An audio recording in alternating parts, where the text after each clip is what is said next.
down in different cities, and our virtual connection falls apart. Guess it's been too many years since California. Now the memories of us is all I have.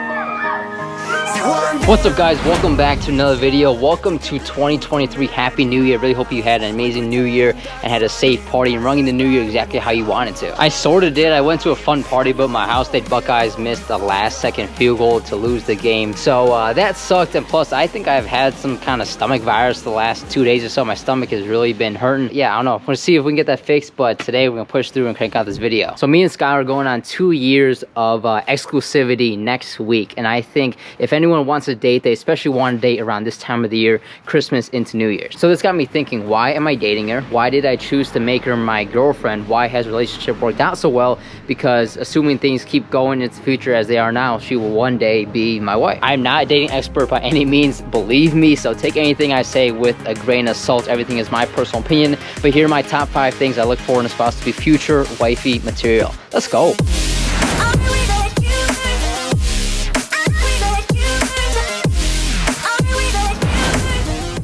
Number 1 is maintaining good physical appearance. And hear me out, I'm not superficial where that's the only thing I'm looking for. I look for my spouse to be dedicated to maintaining the physique she has and look to improve it even further moving forward. I like her to be dedicated in the gym, eat right, and overall just be as healthy as possible. I like to do this myself. Over the last couple of years, I've put on considerable muscle being consistent in the gym week in and week out. I used to be insanely skinny, could hardly put up 135 on bench and just didn't like how I looked in the mirror. Keeping yourself fit shows that you work hard, you're driven, you're self-motivated, and that you value trying to morph yourself into the very best possible version of yourself that you can be. I think when two people in a relationship are working on becoming the very best versions of themselves physically and mentally, individually, that'll help them be a good couple together in the long run. Me and Skylar have worked out together tons of times. We've played basketball together, we've gone on a run, we've cooked healthy meals together. Well, she does most of the cooking because she's way better than I am cooking. I'm not that good of a cook. But because I take care of my body physically, and I will for the foreseeable future, because it makes me a much better person, I expect my spouse to do the exact same thing,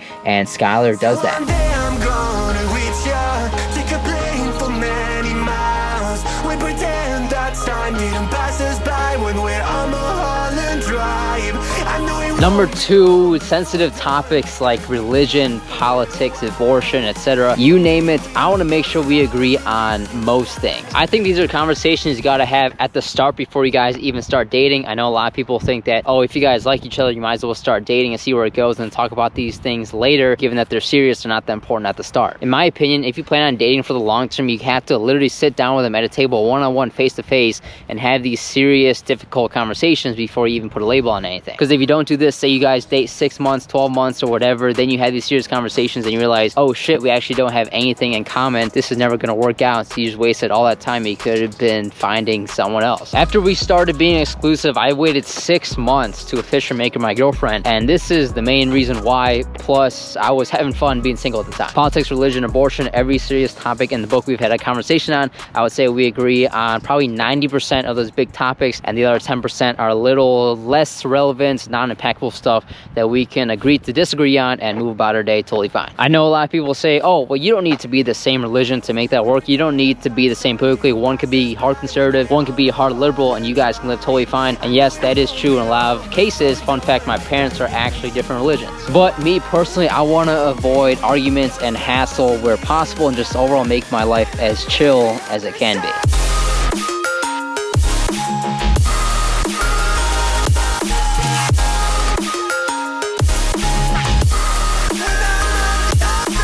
Little update, if you watched last week's video, you saw I ran into a dumpster driving home for Christmas. Not my best move, but it was 0 degrees out, plus a blizzard, and I still need to get this fixed. So yeah, that's still on my to-do list. All right, let's move on. Number 3. Do you see her or him, depending on who's watching this video, as legitimately your best friend outside the bedroom? As in outside the bedroom, are you guys legitimate, actual best friends that can talk to each other about anything? Answer for both of us is yeah, absolutely, no doubt about it, since there's literally nothing in my life I haven't told Skylar. When I'm around her, I act like myself. I can even act like myself when I bring her around my guy friends, and I think that is a huge thing because I know a lot of dudes, they're two totally different people when they're around their girls versus when they're around their guys. For me, I think I'm pretty fortunate where that is such a huge plus, where when she's around my guy friends, I'm literally the same David. We genuinely care how their day at work was, what their boss said that day to piss them off, if they got home safely, and we even take on new hobbies that we've never done before. For example, Skylar played softball her entire life. I've never even held a softball in my hand, but just a couple months ago, we went to just played against sports, copped 2 very basic gloves, a couple softballs, and started playing catch together every so often. I picked up a new hobby, disc golf, which I absolutely suck at, but I still like to do it, play about once or twice a month.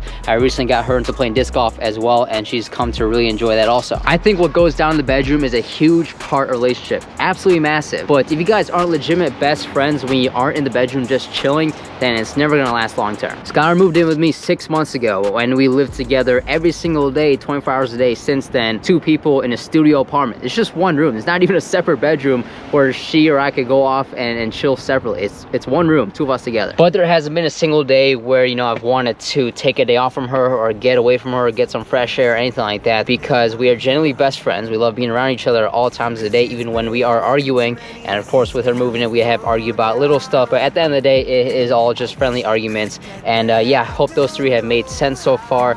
I'm starving. Let's grab some dinner. I'm gonna reach ya, take a plane for many miles. We pretend that time didn't pass us by when we're on Mulholland Drive.